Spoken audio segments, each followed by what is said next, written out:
just because America is in the grip of a pandemic doesn't mean that our relationships with other countries aren't continuing, that foreign policy doesn't roll on, and that the stance that our government has towards other foreign governments doesn't necessarily interact with the pandemic in a way that might be devastating for those countries and potentially for other countries as well. And joining us now to break down some of his recent reporting on this, the relationship between the U.S. And Iran and some of the consequences of it, we have once again Ken Klippenstein, a reporter for The Nation, joining us on the show. Ken, welcome back. Great to be with you as always, John. Always glad to have you here. And you had an article recently that talked about some information that's been leaked that has to do with the spread of coronavirus cases that appears to be linked to Iran, which is currently suffering from a number of different U.S.-based sanctions, correct?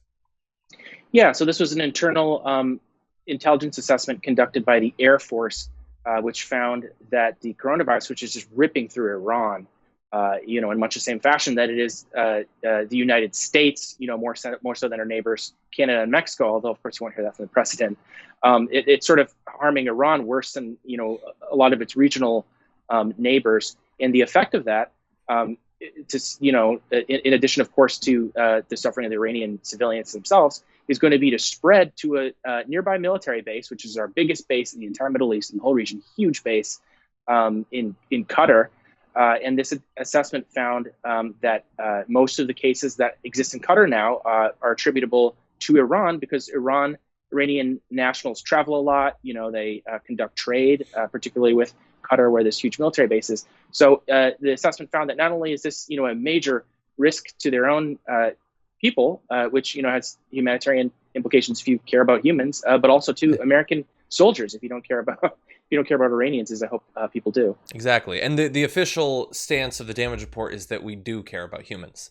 So so you say in the article that they at that point had cited 800 cases, but we don't know for sure exactly what percentage of those are U.S. service members.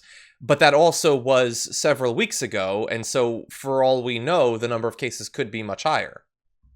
Oh, yeah, the number of cases is undoubtedly far higher. And in addition to that, although Iran has the most cases in the region, Qatar has close to the second most. I believe they were third at the point of that assessment.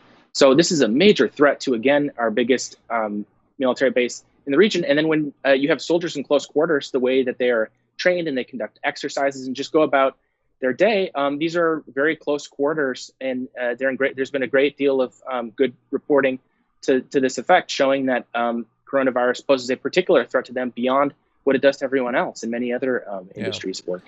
And so we're going to talk about some of the implications, but part of the implications are based on how bad the situation with coronavirus is in Iran. And we know that even with the numbers that we have, it looks really bad. That they're, one of the countries in the world that has the most cases. It's like 97,000 or something like that. But we don't know for sure, but my gut says that seems like a very low estimate, that for a country that has more than 80 million individuals, that has been described from the beginning as very ill-equipped to deal with this, the idea that they're getting like 1,000, 1,500 new cases a day, that seems like it's probably not a wholly accurate number. Yeah, there are two issues here that can obfuscate the number. One is there's no incentive for any country, and we've seen this with ours, in President Trump's attempts to downplay the dangers. From the perspective of state leadership, they're going to want to downplay this because it's going to scare investors, it's going to scare the public, and of course Iran is an authoritarian country. Let's be clear about that. When I say country, I mean the government, the leadership. I think the civilian population probably has a much different attitude about their leadership as do many of us. But and so that authoritarian character can lead to them hiding things. And in addition to that, it's just hard to know how many there are to begin with because we don't even know how many there are in the U.S. There are a lot of, intimations, I think, that the numbers are actually a lot higher because we have an inadequate medical system to actually judge these things, not to mention we don't have enough tests to even look at it. Yeah. So I don't think there is any way that they could know how many there are, in addition to the, incentives to hide and cover things up. And the idea seems to be that while they might have been ill-equipped on their own, in any case, to deal with it and to limit the number of cases, both for their own civilians, but also that seems to be emanating out from the country, the sanctions certainly don't seem to be helping. And in the article that you wrote, it talks about how supposedly Pompeo has made overtures of potential help, but we don't know if there are any concrete details. There don't appear to be concrete details. And it doesn't seem like the overall stance of our government under Donald Trump is going to change drastically. I mean, he has been incredibly aggressive towards Iran for some time. His base seems to like that. Yeah, I think it was kind of a sleight of hand, unfortunately, because I have seen, a lot of reporting saying Pompeo, offers help to Iranians. Iranians don't accept it. And so I'm thinking, oh, that looks bad. And I'm thinking to myself, like, well, why would they want to accept free help if it was offered to them? So I look into it, and I had to really dig to find, what this offer of help was. And what it appears to be is, a purely symbolic overture, which is not nothing. I do think that's important to, try to maintain some kind of diplomatic openness with a country, with any country, including this one. But still in place were a number of preconditions that Pompeo had set forth about a year and a half ago, I believe.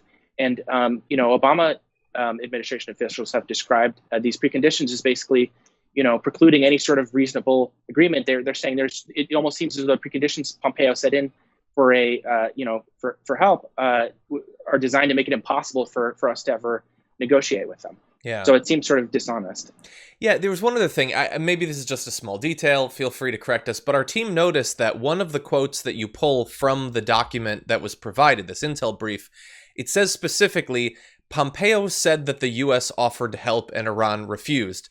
When it sounds like in an intel brief, it would say Pompeo offered help and Iran refused. They're quoting it as if the intel brief itself doesn't want to state it as a fact. Yeah, you're very astute to notice that. There is a tendency on the part of the military to, it's sort of scary, but there's, when I was a kid, I'd watch Bourne Identity movies, think, oh, they've got all this great intelligence. They know everything. In many cases, they're just relying on what they see in the press as much as us. And I spend all sorts of time going over declassified documents via FOIA, things that are leaked to me. What I see again and again is more often than not, they're sort of trying to dig through the noise to find out what's going on as much as a lot of folks in the public are. So there may have been genuine confusion on their part about what the overture was, if there was any. Yeah, exactly. Yeah, you grow up thinking they've got Matt Damon, but no, he's acting.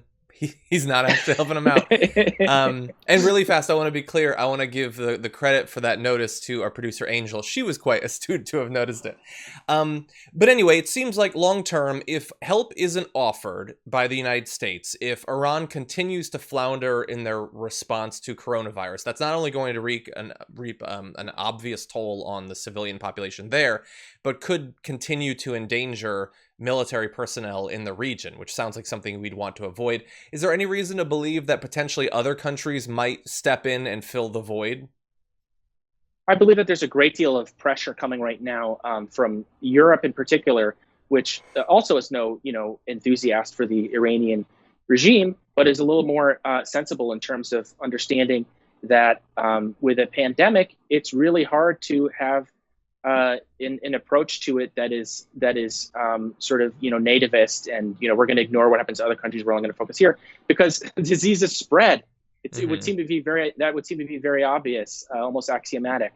But when you have an America First so-called policy that doesn't address not just the Iranian issue but also the Chinese issue with one of diplomacy, and this is a problem described to me by an Obama official at the State Department, who I quoted in the story, but you don't have those open lines of communication, that's going to end up exacerbating the problems and the secrecy that exist, in an illness in other states, and that will come back to get us because it's going to spread here. 100%. Really appreciated the article. If anyone watching this would like to read the full article, it's available over at The Nation. The title is How Trump's Foreign Policy Puts Troops at Risk of COVID-19, and you can see all of Ken's other great reporting there. As always, Ken, thank you so much. Good to talk to you, John.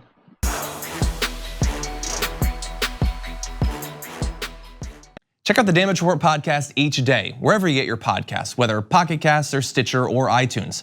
You can join me as I give you the news and stories you want, with a range of co-hosts and interview guests jumping in on the fun each day. Again, that's the Damage Report, wherever you get your podcasts. And if you get them at iTunes, don't forget to rate and review. Sometimes I'll read them live on the show.